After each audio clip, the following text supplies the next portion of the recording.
Hello there, welcome to DIY Ed. The problem was that with the wind and especially the rain, it just bowed in and we had a bit damage, and the rain was not even heavy. So as you see, there is a bit of a slack over here, so water just gets collected. As a solution, I decided to use with metal and wood poles, rods, and so I placed them across the roof diagonally onto the raft and the other side onto the bit that goes to the center of the gazebo. I secured them using Velcro. Well, I haven't tried it, but I don't think it matters if the material used is a rounded shape. It could be a flat shape. The idea is to get the water over the raft, the horizontal frame of the gazebo, so water just slides off instead of getting collected.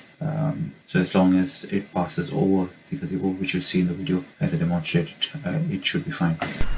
So these velcros hold, but on a very windy day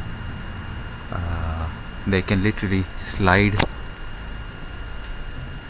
These can literally slide off and then they just start dangling, so either one side probably ends up sliding on a very windy day, extreme. But I came up with another idea which might work.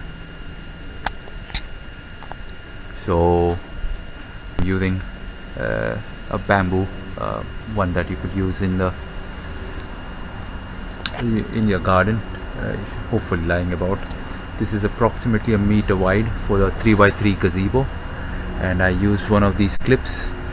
This is a 90mm frame rod, so I bought a 90mm clip. I put